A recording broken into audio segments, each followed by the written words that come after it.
you go into a panic, which he said he did, the first thing you think of is call an ambulance. And with him choosing the alternative of getting rid of her, something else happened. I believe it was possible date rape, drug used, and a possible rape and murder.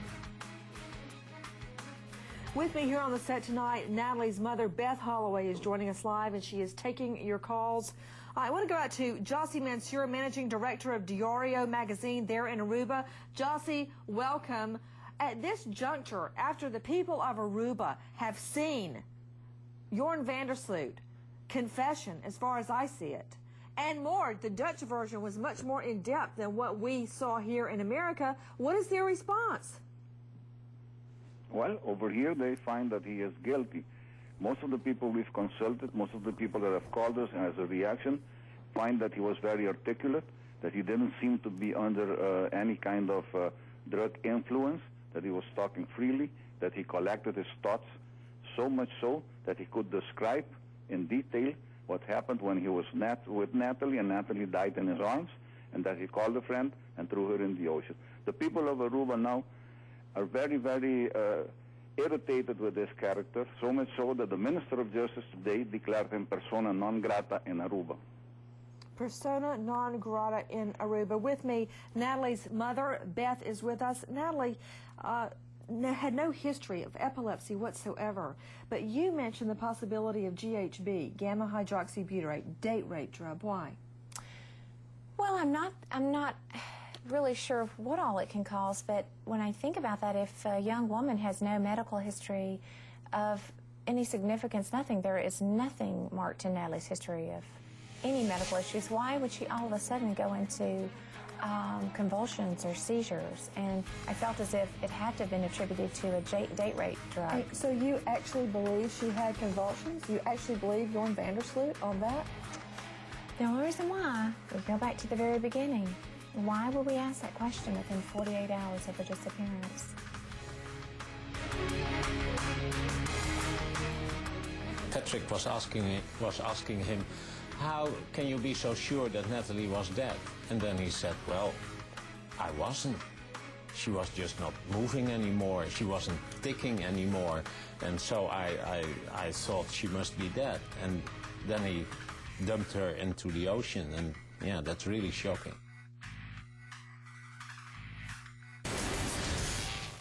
Welcome back. With me tonight live, Natalie's mom, Beth Holloway. We are taking your calls live. Beth, I know the Dutch version of Jorn van der Sloot's confession was much more in-depth. Is it true, because I haven't seen it, that he said he was afraid for her body to be found because his semen would be on and about her body? Yes. Yes. He does disclose that to Patrick during his call. Yes.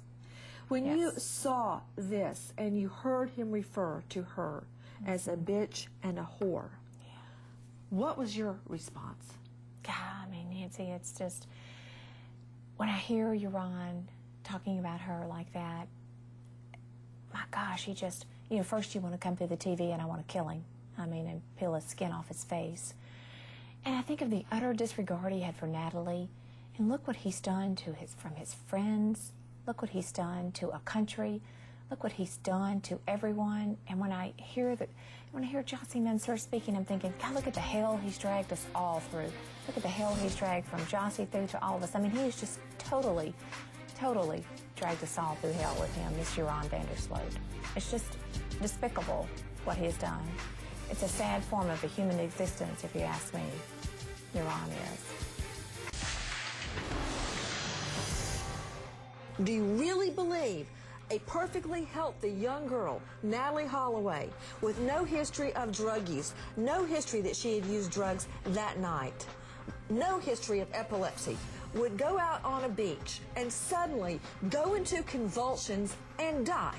I agree with you. That's very hard to believe. Young people just don't die from drinking too much, so it's hard to believe. But I don't have any evidence on anything else. Patrick asked him that, was there any foam out of the mouth, and he denied it. No, he said, I didn't see it.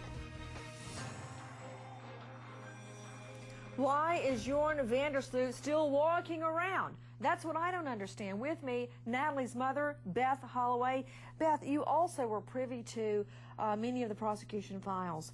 I seem to recall one evening after being with you that you mentioned to me Jorn Vandersloot gave an accurate description of Natalie's underwear.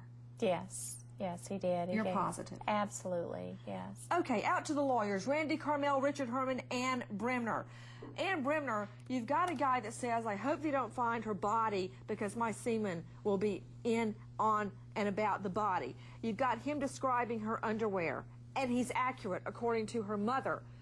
This is not just caressing on the beach. Now he says she died of a convulsion and he disposed of her body. Well, Nancy, either this is another iteration of statements he's given before, which there have been scores of different statements, or in terms of the confession and proving this case, remember John Mark Carr, I killed John Bonet, coming home with the shrimp and the champagne. And in fact, he didn't. They tried every which way to show that he did it, but in this case, there is no corpus delicti, But the big no difference, evidence. and I appreciate that. Thank you. Yes. Randy Carmel, the difference is that Jorn Vandersloot was seen by witnesses with her, the last known person to be with her when she was alive. He confesses that he had sex with her. I can't imagine that that was voluntary. And then disposes of the body. Now, if it had been an innocent death, an accidental death, why not call 911, Randy? He didn't do anything right. This guy did everything he could to cover up this crime, and he's lying on top of lying on top of lying. This guy could have called 911. He chose not to. But why, Richard Herman? If you didn't do anything illicit, why not call the authorities? Nancy, first, you are a gift to the defense bar as well, more than you know. I was going to say that too, right. And Ms. Holloway, my sympathies go out to you. I don't know how you've endured all this time. But you want a conviction here. You want to convict this guy because you think he did it. All the theories we're talking tonight are all speculation. This tape is garbage. You know, if that Aruba judge thought that this tape was viable, they would have arrested him immediately. There's no corroboration to the tapes. No, Nancy. I don't, Richard. They have bungled the case from day one. They have, but I the don't guy, give them credit to do anything correctly. I agree with you, but the guy that supposedly took her out on the boat doesn't exist, and he wasn't in Aruba that whole year, and the payphone didn't work. It only made international calls. There's so many factual inaccuracies to what he says. Two. The You tape just is named not two. You named two. The tape is not reliable. It's all right, Richard. speculation. Okay. Thank you, Richard and Randy. Out to the lines. Holly in West Virginia. Hi, Holly. Hey, Nancy, how are you tonight? I'm good, dear. Thank you. What's your question, dear? I'm wondering, he admits on 2020 that he used the payphone at the Marriott. Has anybody checked the history on that payphone to find out if he called his friend or maybe his father? Art Harris, he is clearly covering up for someone that helped him. What about the payphone? Payphone supposedly was checked. According to one of his lawyers, the Coast Guard checked it, and there was not a record of the call. Why would the Coast Guard be checking a payphone? Why not the local police? That's according to his Bass lawyer. Ackwards right there. Yeah. It doesn't even make any sense. No, well, there are a lot of things don't check out, Nancy, and there are also witnesses to some of his predatory behavior. You want me to buy into that theory just because the defense lawyer says it's so? Well, okay. Why the Coast Guard would be dragged into checking a payphone on Aruba Island, that doesn't even make any sense. To Damon in California. Hi, Damon. Hey, Nancy, I love your show. Thank you, dear. What's your question? My question is, even if this case goes to court, will his confession be admissible even though he was high? Oh, Damon, you don't have a big fat doobie on you right now, do you, Damon? Because let me tell you, voluntary intoxication, drugs or alcohol, no defense, and the fact that he was not speaking to police or to investigators, he's not protected by the Constitution, either in America or there in Aruba or the Netherlands. It doesn't protect you from blabbing to journalists or undercover journalists. So it will, repeat, will come into evidence in its entirety. To John in California. Hi, John. Hi, Nancy. How you doing? I'm good, dear. What's your question? I was just wondering, who's the friend that he's talking about that had the boat? I mean, did they ever question him, or did they ever get any information, or what's the deal on that? You're talking about Dari? Yeah. Okay, yes, they have spoken to one Dari that was a friend of Jorn Vandersloot's who was not even on Aruba at the time of Natalie's disappearance. There's his photo. He's come forward voluntarily.